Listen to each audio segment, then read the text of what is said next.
Om din hest?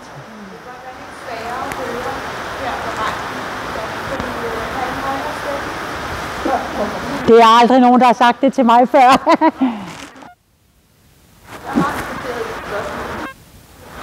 Altså, mit problem er nok, at jeg lidt har sådan...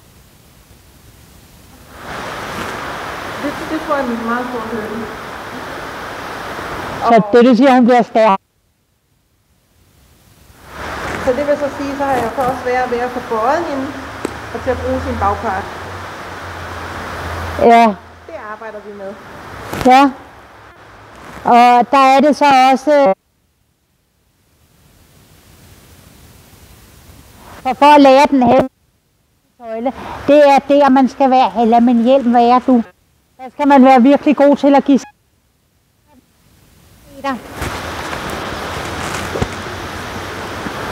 Så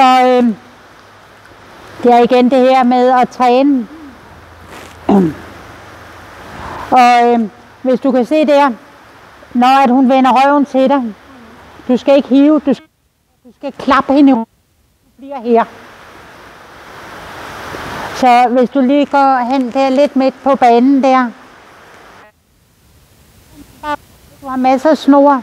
Se, nu tog den min pisk med i halen, så I hvor smart det var. Se, der stopper du, fordi du kan mærke, hun er gået forbi dig, ikke? Sådan. Hvor blev du af? Kunne I se det lige med det samme? At det er rigeligt, at hun bare stoppede, så fik opmærksomheden tilbage. Fordi at jeg tror, at den har engang prøvet at blive klappet i rumpen, når den bare går forbi folk. Så prøv du at bare gå den vej der, så du går væk fra hende og ser, om hun går med. Og hvis hun går forbi dig, så stopper du igen med det samme. Så du prøver at komme væk fra at hive i snoren. Og prøv at stoppe. Kan du se, der går hun lidt forbi dig. Hun er sådan lidt, så der drejer du til, hvad bliver det, venstre? Og går mod E. Prøv at se E derovre. Nej, du må aldrig gå udenom hesten. Nej. Når du står der, jeg prøver at sige det så højt, så I kan høre det. Når jeg så står her, hesten er gået forbi. Der er en lige linje. Jeg prøver lige at vise det igen. Nå, nu bliver du der ved din ejer, hva'? Kan jeg godt forstå. Jeg prøver at stoppe. Og se om hesten gik forbi mig. Det gjorde hun ikke. Hun skulle til. Hun kender mig lidt fra tidligere, den her hest. Men den gik lidt derhen. Så jeg tænker på, at jeg vil af hest i vejen. Kan du se, hvad jeg mener? Når hesten så står i vejen, og jeg vil gå. Går jeg. Sådan. Så den flytter sig ud af den linje, jeg vil gå. For hun, og jeg stopper bare her. Hun skal jo ikke manipulere mig, hvor jeg skal gå og hvor jeg ikke skal gå. Og der klapper jeg den i rumpen, der kigger jeg på halen.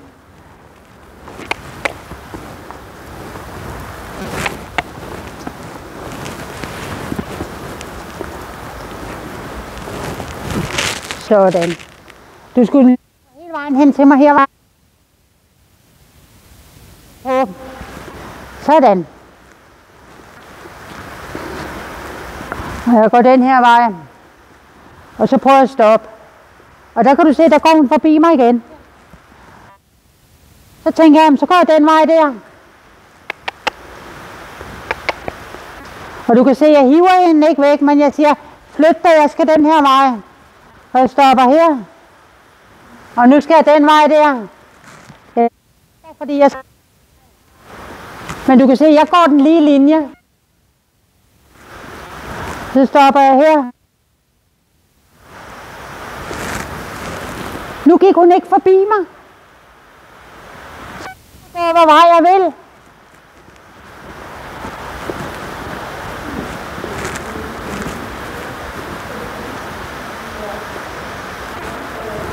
Hun skulle lige til det. Men du kan se, hun flytter sig ud af det. Men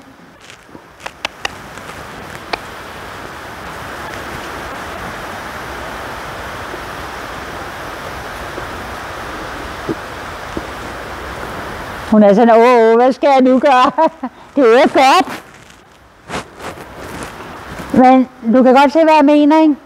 Men prøv at lægge mærke til, jeg hiver hende ikke væk. Hvis jeg står her, og nu stiller jeg mig bare lidt uheldigt der, og jeg skal hen til gå. Jeg hiver hende ikke væk. Jeg gør bare sådan der, jeg skal den her vej, så hun bliver nødt til at flytte sig. Ja. Fordi hun kommer til, kan du se, hvor meget hun begynder at... Ja, at vi hiver ikke rundt i hinanden. Vi flytter os, når vi får besked på det. Ja. Så prøv at gå lidt. Nej, du skulle ikke hive i den. Sådan. Flot. Så går du hen til A. Det er drej til højre.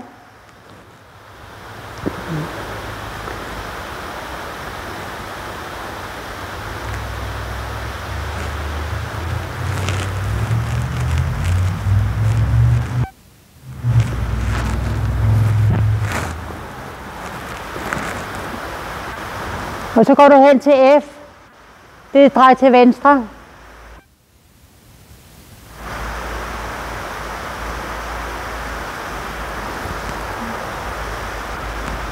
Bare stop lidt før. Den skal lige have en chance for at gå forbi dig. Og der går du hen til A igen.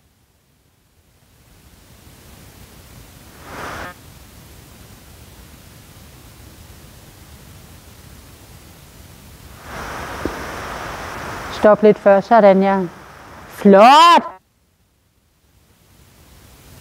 Hun har gået forbi dig. Fordi hun fandt ud af, at okay, jeg må hellere respektere det her lidt. Så kan du gå herhen til mig. Og så stoppe et par meter fra.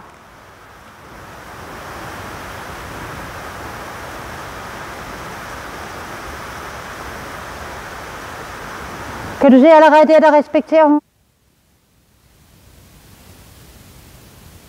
Nu mindre respekterer hun dit kropssprog.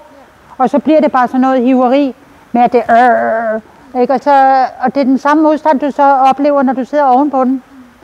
Hvis at man så kan det der, at den kan, vi går lige lidt tættere på publikum, så de kan høre. Kunne I godt se, hvordan at vi eller noget får lært hende. Det kan faktisk bedre betale sig for dig at holde dig bagved. Så der begyndte hun faktisk at holde sig i stedet for at bringe mig selv i en situation, der bliver dum, ikke? Og så lærer hesten hurtigt det, men det er, man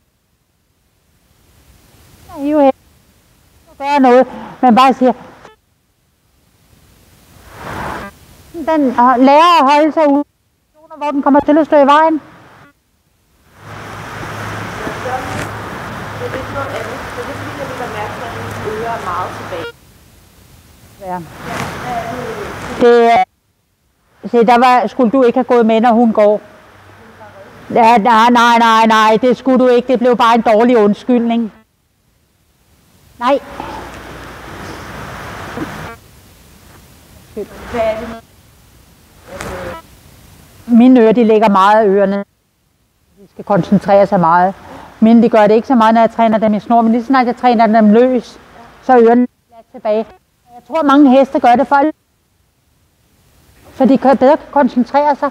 Mange heste gør det, og jeg synes, det er lidt synd, at hvis hesten lægger ørerne ned, så er den sikkert gal.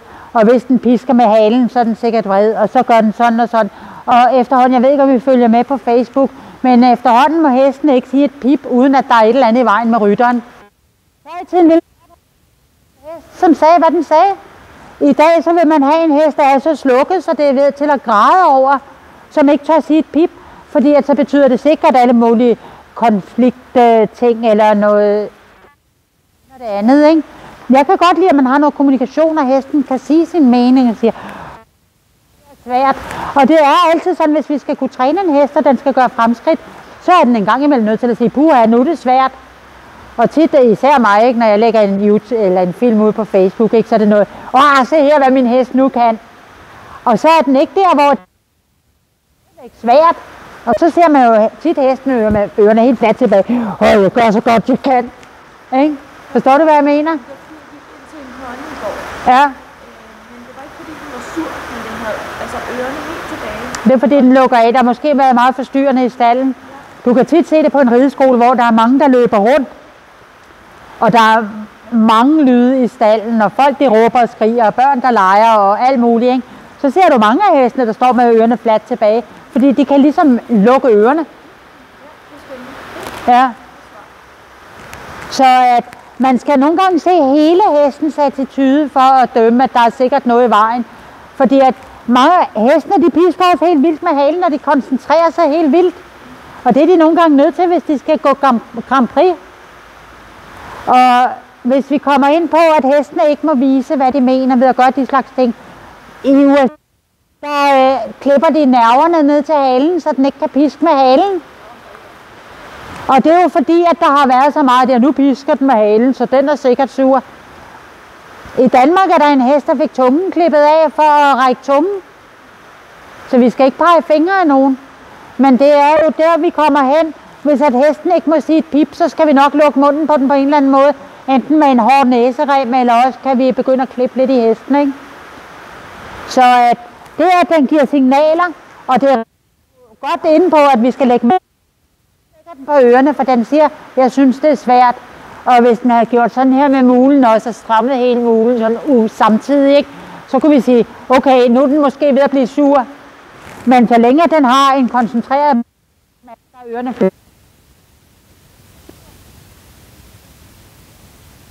Nu kan du se, at det regner, og hesten, hvis den er sådan lidt sky, og tænker, det er nerver. Men jeg ved, at jeg skal ignorere det. Så kan den også lægge ørerne fladt ned og sige, okay, jeg lukker lige for den her lyd. Hvis vi kunne lukke ørerne på den måde, havde vi sagt, lad være at hive, klap i den af rumpen.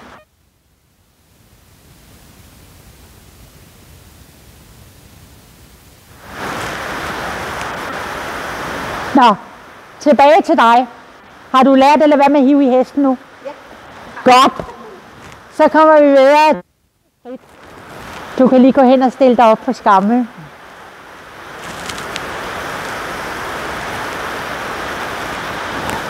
Prøv lige at stoppe der en gang. Der kan I se, der lægger hun ørerne ned. Kunne I se det? Men hendes mule, den var helt glat og afslappet. Altså hesten.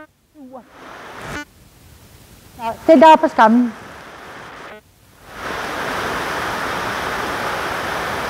Og bed hende om at indparkere.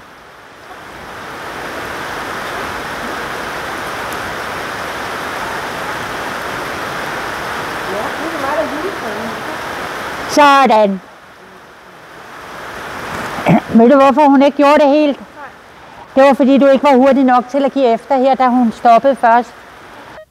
Hele tiden tænk, hvis du har en kontakt her, så vær bevidst om, at lige så snart 1 millimeter, så slipper du helt. For ellers kommer den til at fortsætte og fortsætte. Og slip helt. Og tag igen. Ja. Altså, den giver 10 cm, før du slipper. Kan du godt fornemme det?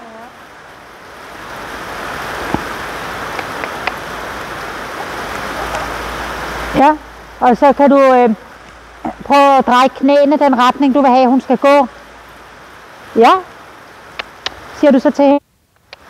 Så vifter du en lille smule ved skulderen. Peg tydeligt frem.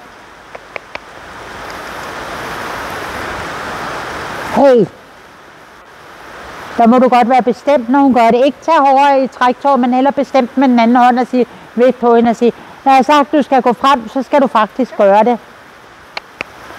Rigtigt. Der skulle dine hænder have været. Prøv at se her. Fordi så ved hun, det er der, hun skal blive stående.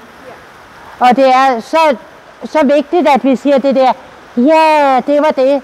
Fordi at når hun går frem, og hun ikke er tydelig med at sige, det var der, du skulle være, så fortsætter den jo med at gå frem, som den lige har fået besked på. Her er hesten jo at blive korrigeret, og gøre det, den fik besked på. Forstår I, hvad jeg mener? Så derfor, så er det var godt, og så kan du klø. Det ved hun, så ved hun, at hun er inde på det rigtige. Så prøv at hoppe op. Giv efter, giv efter.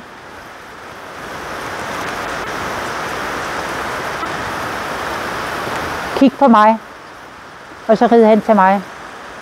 Rigtig. Giv efter, giv efter, giv efter. Hvor meget skal hun dreje sig, før du giver efter? Kig på mig, kig på mig. Peg på mig. Kom. Sådan. Når du bliver ved med at hive, så tænker hun til sidst kun på at hive sig løs. Ja. Fordi hun kan ikke gøre andet. Nej.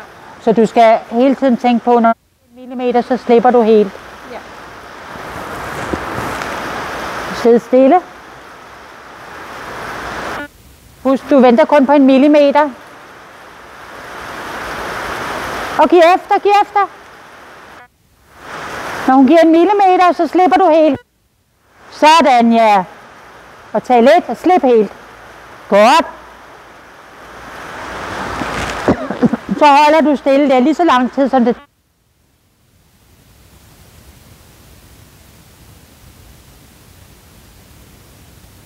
Og så peger du på mig. Kig på mig, peg på mig. Det er ved at pege på mig frem med hånden. Sådan, ja, hånden ned og stopper. Gå. Slip. Stoppet. Ja. Jeg kan godt se, hvad du mener, det der. Det er svært, det der med at give slip.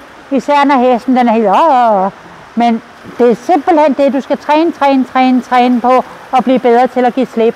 Og det hjælper, hvis man har en på jorden til at gå foran. Kig på mig. Kig på mig, jeg er her. Peg på mig. Ned med hånden, frem med fødderne. Hvad er det for noget, man? Går du lige ind i mig, hva'? Regel nummer 1, rid ikke ind i ridelæreren. Bliv der.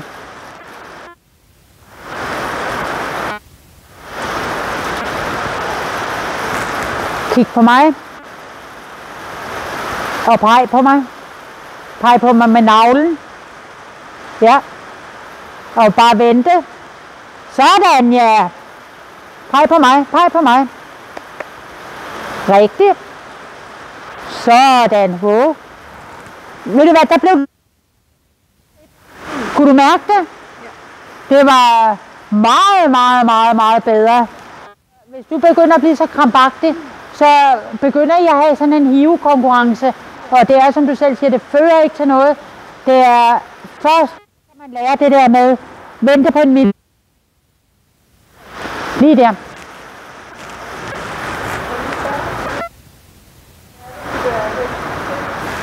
Og gå den vej, hun peger. Og det er faktisk ikke så meget at være hesten til. Jeg prøver på at lære.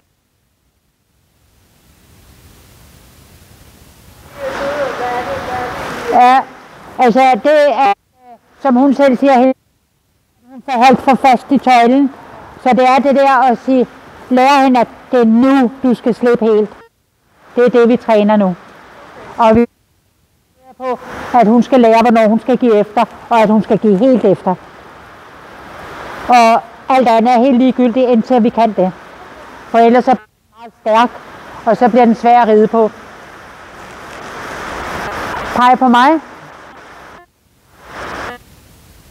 Du peger ikke på mig, du peger den vej. Sådan, ja. Og du kan se, når du sidder og peger der, lidt, i stedet for at pege direkte på mig, så kommer der ikke nogen eftergift, når den går mod mig. Fordi at så sidder du bare og holder fast i den her retningen. Og det er det, du skal vende dig af med. Så skal der være fuld frihed. Og det der med det værste, man kan sige i hesteridning, det er støt. Her, det har jeg hørt, det der støt på udvendigt tøjle, støt på indvendigt, støt med fødderne, støt med det ene. Altså heste kan godt gå selv, de behøver ikke krykker. Og det gør bare, at hestene bliver hårdere og hårdere på hjælpen, hvis man skal sidde og støtte så meget. Det skal man ikke, man skal give hesten frihed for at gøre rigtigt. Ja.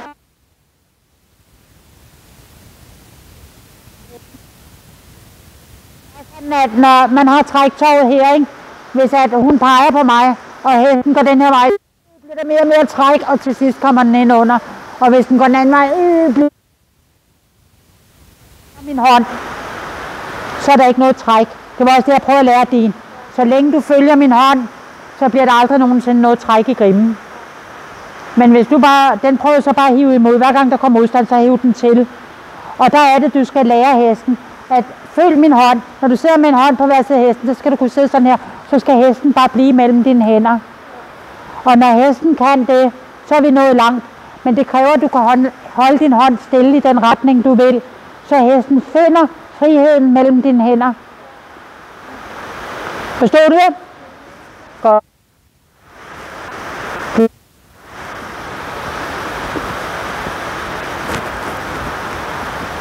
Og så kigger du på mig. Og nu peger du bare lige på min næse hele vejen. Du bliver ved med at pege lige på mig.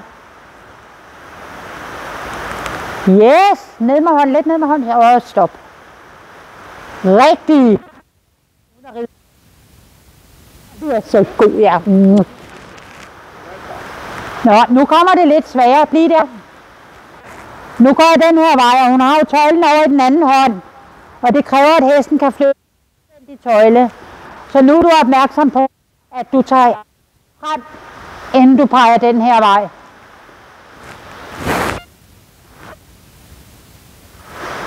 Ja. Flot. De er ved at pege på mig. De er ved at pege på mig. Og giv efter, giv efter. Og tag igen.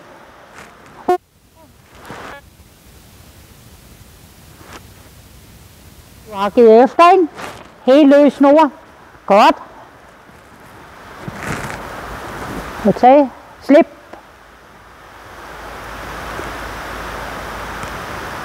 Klø hende. Ros hende. Og nu blev der lidt i diskussion der. Og så kigger du på mig. Og så rider du herhen. Ja. De er ved at pege på mig. Sådan, ja. De er ved at pege på mig. Ja. Brems, hva? Men kan I se, hvad? At hende her er ude og hjælpe hende med at arbejde lidt for tøjle, som I nok kan se. Men der ser vi lidt mere slutresultatet, hvis du med at den skal lære at holde sig. Så har du ingenting i hånden. Og det er hun her.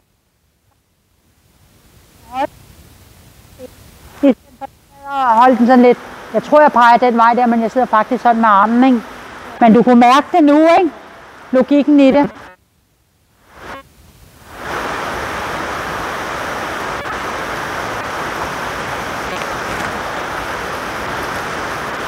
Og så rider du hen til mig.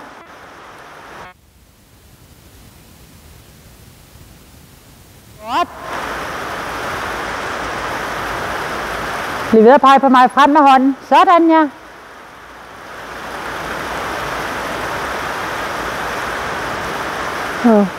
Det var godt. Det var godt. Jeg går lige der.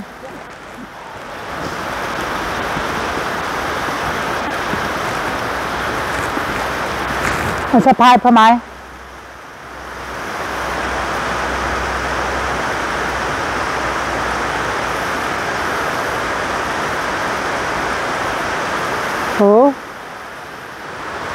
Og ned med hånden. Du er lidt for længe op. Men det bliver man kun af. Men I kan se, at hesten lærer at bare følge en. Hvis man sidder, for eksempel, hvis du rider sådan, at nu vil jeg til venstre, så trækker jeg venstre tøjle. Nu vil jeg til højre, så trækker jeg højre tøjle. Så lige meget hvordan hesten opfører sig, så kan den ikke undgå, at der bliver træk. Men hvis man hele tiden bare flytter hænderne, så lærer hesten hurtigt, at den skal bare flytte sig med.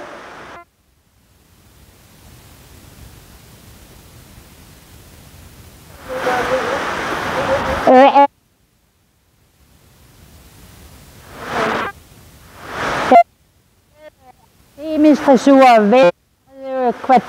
hvad hedder de der meksikanske kvægrytter og dem i Sydeuropa og klassisk dressur. Alt er dressur rider sådan. Det er bare en uvane, man lærer børn på rideskoler. Så det er også derfor, at der er utrolig mange dressurrytter, som rider LA-programmer hele deres liv.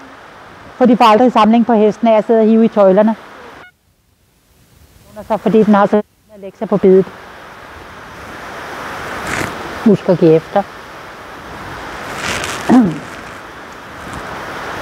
Bliv stående. Og så peger du på mig. Kig på mig. Først kig på mig. Og så vil jeg bare blive ved at pege på mig. Hej med dig. Kom du der?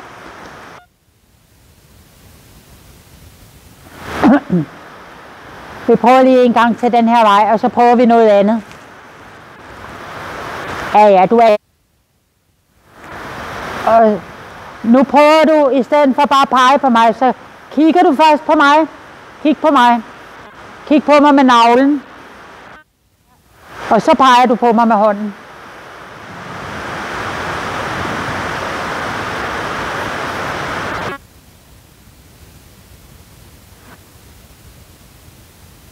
Godt.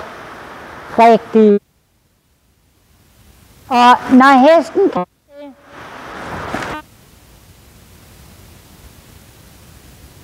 nu prøv, vi vil helst have, at hesten den skal bøje sig for en ud. Så vi ved, at erfaring, hvis jeg tager på indvendig tøjle, så ryger humpen der. Og man har nogle gange hørt om, på rideskoler, hvis du skal ride en volte, så skal hesten være bøjet på sporet. Og det skal. Men hvis vi tager i den her indvendige tøjle, for at den skal bøje sig den her vej,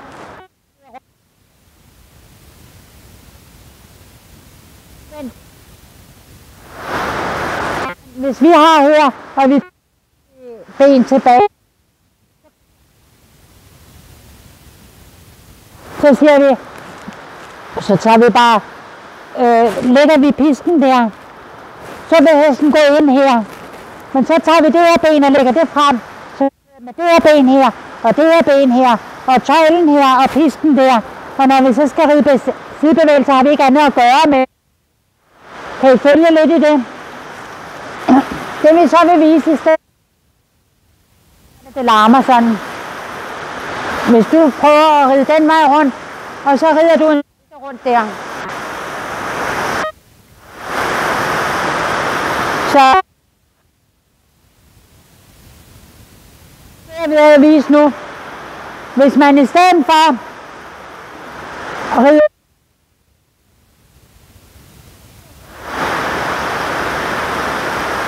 sådan, ja.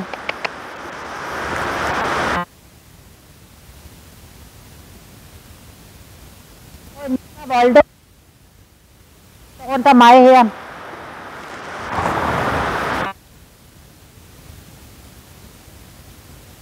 Nå,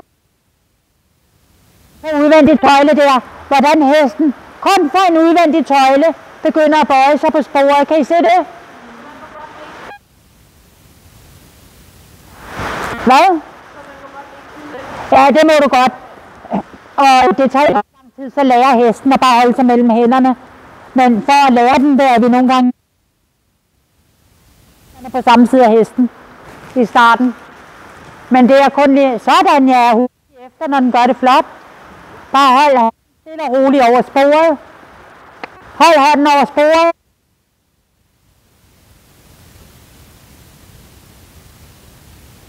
Sådan. Lige på den cirkel her, hvor du...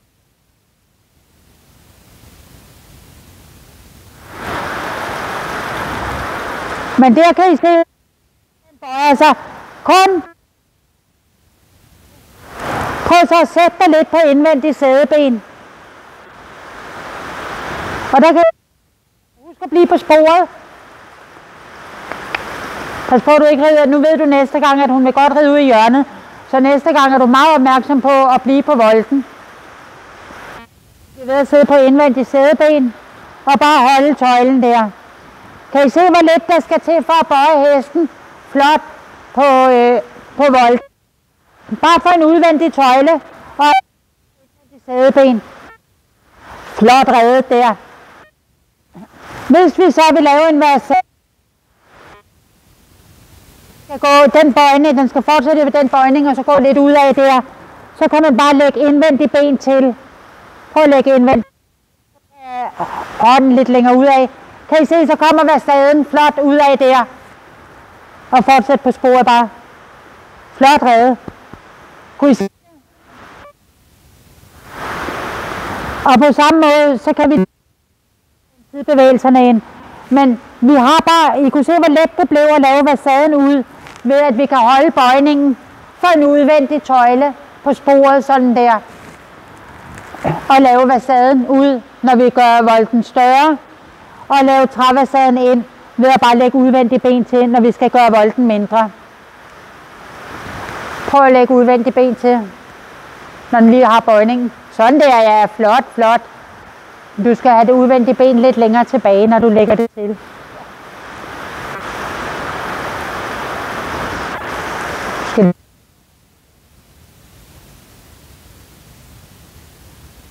Udvendige ben lidt tilbage, og så tryk, så hun kommer lidt længere ind. Okay, det er godt nok. Men okay, Rom blev ikke bygget på en dag.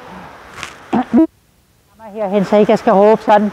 Men kunne I se ideen i, hvor det bliver med vores små midler, at vi kan begynde at lege med versaderne og traverserne.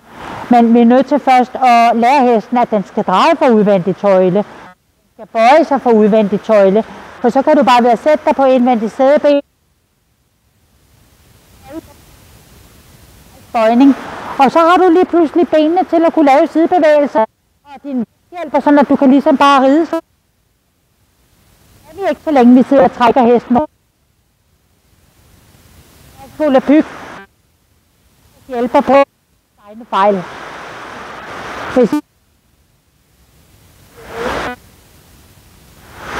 Så derfor så skal vi altid prøve på at lave tingene så lette for os selv og så let for hesten. Det er derfor det hedder legende let hestetræning. Fordi jeg vil gerne gøre det så let for hesten som muligt at forstå, hvad vi mener. Så derfor så bruger vi så enkle metoder, som vi overhovedet kan, for at få det til at blive let. Når du så skal prøve at ride den anden vej, så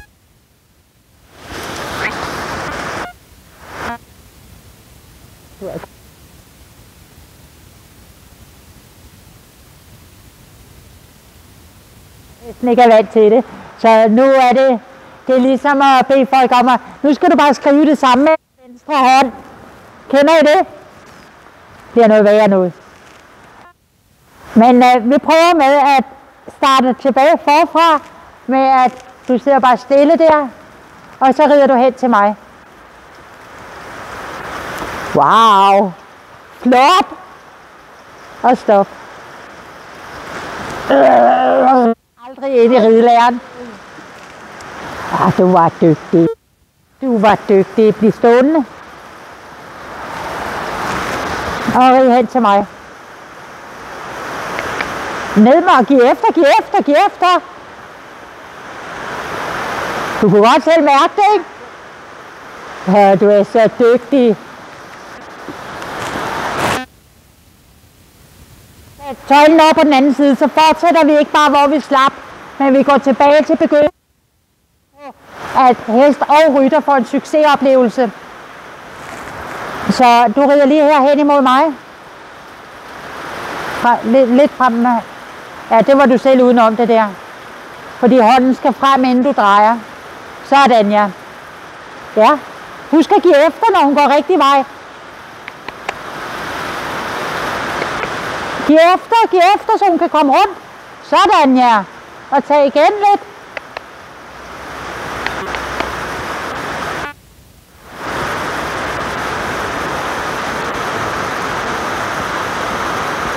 Rigtig. Ros hende. Og så kig på mig. Og kig på mig.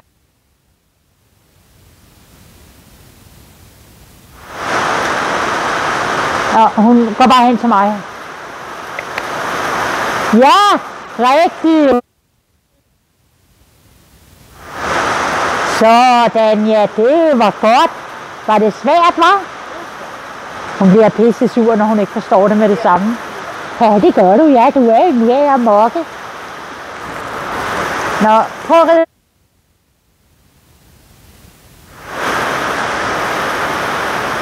Ja, frem med hånden. Rigtig. Rigtig. Kom.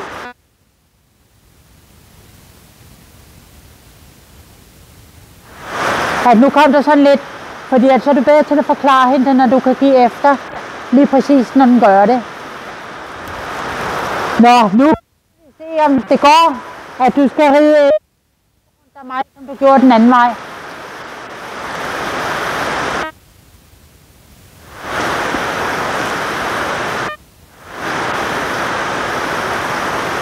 Ja, flot.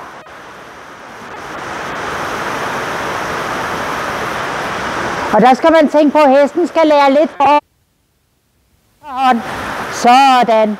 At du holder bare hånden over sporet, og så lader hende selv få tid til at finde eftergiften. Det var godt. Inde på det rigtige. Rigtigt. Ja, klø hende. Bare lad hende lidt, og så klø hende. Bare det, hun giver efter.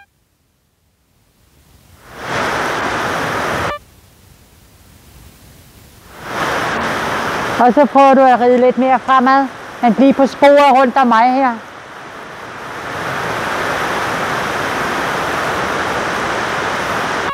På sporet her. Giv efter, giv efter.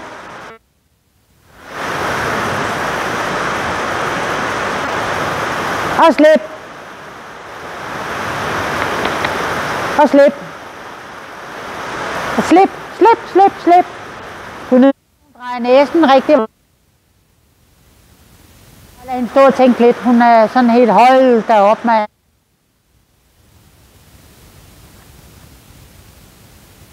Stop. Og det er fordi den siger, nu kan jeg altså ikke rigtig have mere i mit hoved. Giv den lige en lille bitte pause og se om det går over. Ellers så stopper vi med den, for jeg tror den er godt på den anden volte, hvad der skal til, ikke? Og så kan hun vente på den volte der en anden dag. Og jeg skal prøve.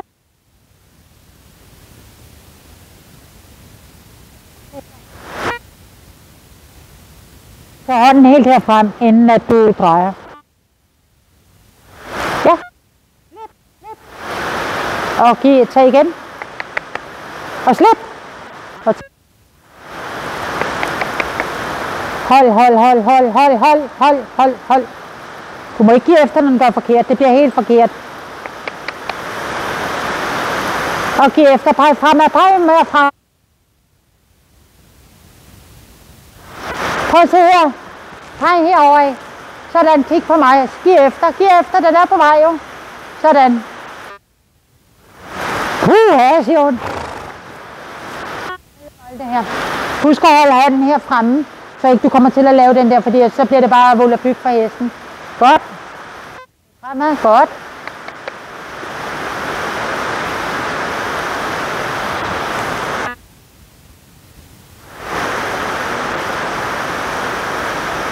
Rigtig slip, og giv hende lige en pause. Du kan gøre sådan, ja. Og tag din hånd helt frem. Kig på mig med navlen. Så peg på mig. Stille og roligt. Peg på mig, peg på mig. Bare kig. Og rid. Du kunne godt mærke det, der sagde jeg rid, fordi der pegede hun den rigtige vej med næsen. Ja. Ja. Vi prøver lige at gøre det lidt forfra her, og så forklare det lidt bedre. Volden selv. Vi skal bare lære en udvendig tøjle. Og der, pege frem med hånden der. Kig på mig. Og pege på mig med navlen. Og pege på mig med hånden. Efter. Godt. Og rid. Rid. Flot, ja. Se, du kan godt. Men det er bare fordi, du bliver krampagtig og holder. Lige så snart, at hun gør forkert, så laver du den der med hånden. Og så har du ikke nogen tydelighed. Vi tager lige en gang til, så er vi nok nødt til at stoppe med hende. Og kig på mig med navn. Frem. Og så giv efter. og rid. Kunne du mærke, der kom din hånd også lidt derover af? Men jeg gav mere efter, synes jeg. Ja. Jo, det er bedre. Man træner det derhjemme med den der streg, som vi snakkede om, så at du virkelig træner dig selv i at ride efter den streg. Du er virkelig god til det, når der er en streg, og så holde dig konsekvent inden for der, hvor du skal være. Men du er nødt til at få det der i. Er det bare okay, eller er det bedre, at jeg tager en, altså du binder den her inde fast i grillen? Fordi det er altid bedst, du kun har en tøjle indtil videre, fordi at ellers så holder du i begge to, og så er det virkelig hat og briller. Ja. Fordi at når du har kun én tøjle, så bliver det mere tydeligt, når du ikke giver slip. Ikke, så I ikke kommer ind det der, fordi at en hest, hvis du har 2 tøjler, så kan den jo virkelig hive hårdt. Og det er det, I har kommet ud i. Så det er derfor, jeg siger, rid med 1 tøjle, til du er ude over hiveriet. Fordi at der kommer aldrig noget godt ud af at sidde og holde fast i 2 tøjler. Aldrig. Det er altid, så længe at du ikke kan det der med at slippe i den ene tøjle, hvis der er modstand, så er det bedst at bare ride med 1 tøjle. Og du kan se, hun kan det godt. Du kan godt ride med 1 tøjle. Så gør det, indtil at hun er super blød, super soft, og at du er super god til at give efter. Fordi at det virker, kan I godt høre, hvad jeg siger? For det er virkelig godt for kommunikationen at ride kun med 1 tøjle. Fordi at man kan ikke bare sidde og holde fast. Nå, jeg tror, vi skal slutte med den her hest, fordi at den synes, det var meget op i hovedet. Og det er tit hestene, de godt kan tåle at træne mere, men I skal tænke på, de har også skulle læses i træler, og de skal også afsted og det hele, ikke? Så det er tit, når man er ude med hestene, at de kan mindre, end hvad de kan derhjemme. Det er helt naturligt, fordi at det er et meget mere forløb, hestene skal igennem, når de træler, og de skal køres ud, og de kommer til et nyt sted, og de kommer ind i en ny stald, og der er andre heste. Men det er en virkelig god ting at vende dem til. Det er da irriterende, det regner så meget. Jeg synes, jeg er ved at råbe stemmen væk. Nu er klokken. Nå, okay, men det er jo meget godt time. Så vil jeg bare høre, hvad der er nogle spørgsmål. Men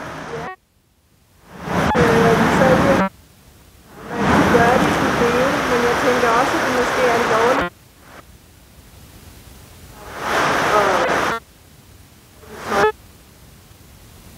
Ja, men altså, det er, når du kan ride med 1 hånd, altså 1 tøjle i grimen.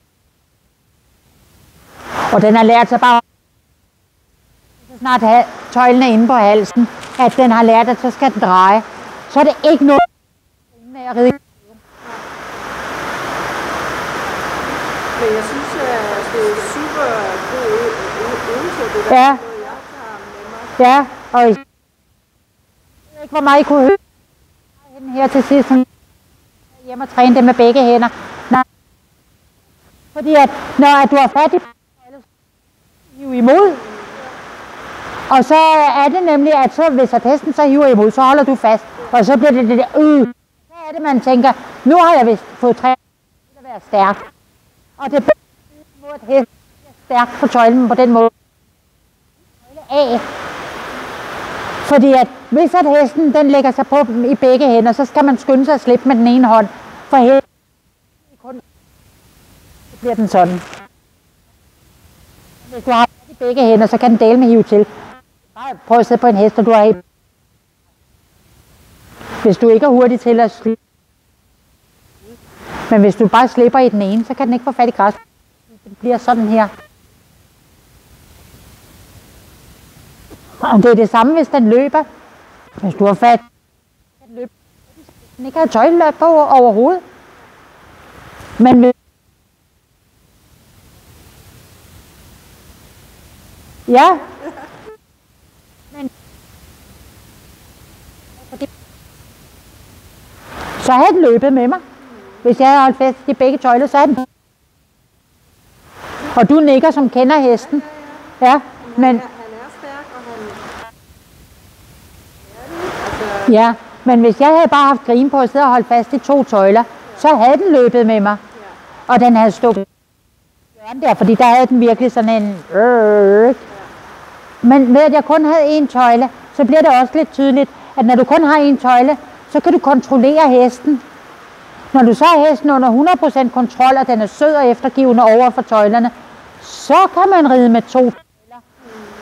Men det er virkelig dumt at prøve på at gøre den omvendt. Hvis hesten begynder at blive stærk, så tag den ene tøjle af. Og så ride den blød, og jeg kunne se, at uanset hvor heste de er, så går det faktisk med 2. Selv med din, den blev virkelig god til at gå bare flytte sig for udvendig tøjle.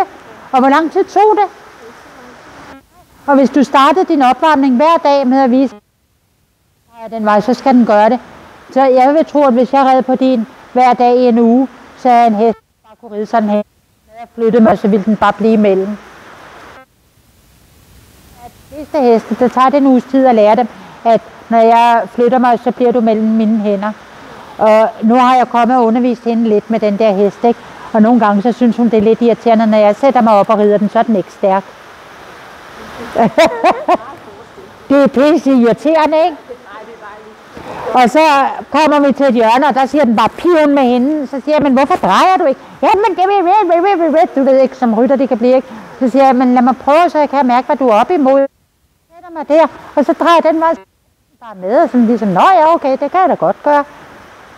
Men det er også fordi, det er de der gamle indgroede vaner. Vi tager lige lidt i det. Nå nej, jeg skulle gøre sådan. Men så har du allerede taget lidt der, og så er hesten allerede på vej den vej. Det er også derfor, at en tøjle er smart. Ja. Fordi så får du ikke gjort det. Nej, så har man ikke. Det er dejligt at have bare grine på, men så får du heller ikke brug til den i munden eller noget. Nej. Og hvis man har problemer med en hest på tøjlerne, jamen til at ride grimer en tøjle. For der kan du reparere problemerne. Men et hovedtøj er bid i munden og 2 tøjler. No. Og der kan jeg faktisk godt lide westernridningen. Der er ingen krav om bid for hesten over 5 år, for der er den fattig med at skifte tænder. Og man bliver fandme set ned på for at starte en hest, der er ved at skifte tænder i bid. Fordi det er ligesom, det gør man bare ikke. Og så kan du se i engelsk dressur, jamen det skal startes i bid lige fra de 3 år gamle og hele vejen op, ikke? Og der bliver så mange problemer i hestens mund. Bare prøv at se ind på Facebook, hvor mange heste, der har problemer med deres bid. Altså vi rider bidløs. Ja. Ja, men bid behøver ikke at være dårligt. Men at nogle heste bliver bare irriteret i munden, når de skifter tænder. Og så er det dårligt med bid. Og så kan man holde en pause, indtil den er skiftet. Så kan man ride lidt med bid igen. Det nemmeste er bare at lade være med at ride med bid, indtil hesten er 5 år. Men det er bare det er et no-go i engelsk dressur. Men nu er det heldigvis sådan, at de er ved at løsne lidt op for det, så du har faktisk lov at ride bidløs nu i de laveste klasser. Altså, vi skulle op og have bedømt hestene til hvad hedder det, store hestedag, ikke? Ja. Og der blev jeg sådan lidt forarvet, fordi at jeg skriver så, må jeg fremvise i bidløs. Ja. Nej, det måtte jeg ikke. Jeg skulle have bid. Ja. Det synes jeg, altså vi er ved at gå i en anden tid. Jamen det jeg ved ikke, om I følger mig på Facebook, men jeg har den der hængst, hvor han går op ind i det vade, uden noget på, ikke? Og altså, jeg har haft ham i mange år, han var virkelig velredet, ikke? Og han var virkelig et dydsmønster, uanset hvor man havde ham med. Han var bare den sødeste, og jeg kunne ride forbi hængstegaler heroppe, og han gik bare som han skulle. Altså han kunne sige, hey, ikke? Men han gjorde altid som han skulle. Der var aldrig noget. Og jeg kunne ride sammen med hvem som helst. Jeg har aldrig oplevet problemer. Han var det sødeste væsen. Jeg skulle starte stævner på ham. Jeg har aldrig reddet med bid på ham, fordi han havde så meget plads her mellem. Så hvis at han skulle have bid på, så var der plads til et stykke ståltråd. Så det skulle være så tyndt her et bid, hvis jeg skulle ride med bid på ham, og så derfor så har jeg bare undladt det, fordi han havde ikke mere plads mellem laderne. Og så er der ikke noget at gøre ved det. Men hvis jeg skal tage ham med på stævner for det første, så må jeg slet ikke tage ham ud af traileren, hvis ikke han har bid på. Og i det, at det er en hængst, så må jeg ikke tage den ud, uden den har hængstebid på. Ved I, hvad det er? Nej, det skal du være glad for. Det er faktisk sådan en bøjle, der går sådan her, og sådan her, og sådan, hvor den har den der inde i munden. Det vil sige, den der, hvis du holder fast i den her, og den tager hovedet lidt op, så kommer den der bøjle ned i tungen. Det er det værste mishandling, og det skulle slet ikke være tilladt at bruge den slags ting. Men jeg måtte ikke engang tage den ud af en trailer, uden den havde enten kæde eller hængstebid på. Og sådan noget, det vil jeg slet ikke støtte. Jeg vil slet ikke støtte sådan noget der, jeg vil slet ikke være med til det, jeg vil slet ikke vise mig på en stævneplads med et hængstebid på min hængst. Altså aldrig i livet. Så han har aldrig været startet stævner. Jeg boede i Sverige før, og der er det jo meget længere med det der med at starte online stævner. Så det har jeg startet en del på ham. Og det er også ved at komme frem her, heldigvis. Så kan vi starte i hvad vi vil. Ja. Jeg synes, det var... Så kan vi starte halsring og gummistøvler, hvis det er det, vi vil. Ja, men det er bare forkert signal, ikke, når vi er på vej en anden vej. Ikke? Men vi er ikke på vej nogen anden vej. Vi er stadigvæk på vej. Lodret ned ad bakke. Og nu kan du se, nu har regeringen også ophævet alle dyreværnslov. Det er ikke engang nødvendigt at fodre sin hest. Det er bare vigtigt, hvor stor dens boks er. Men du må piske den så meget du vil, og der er ikke noget krav om, at den skal fodres. Jeg håber på, at det vinder. Ja, det håber jeg også. Det har jeg håbet hele mit liv. Ja. Man vil jo gerne tro på det. Ja. For at komme tilbage til noget seriøst her, er der nogen, der hjælper mig med at bære dem her på plads. De skal hen i det hjørne der.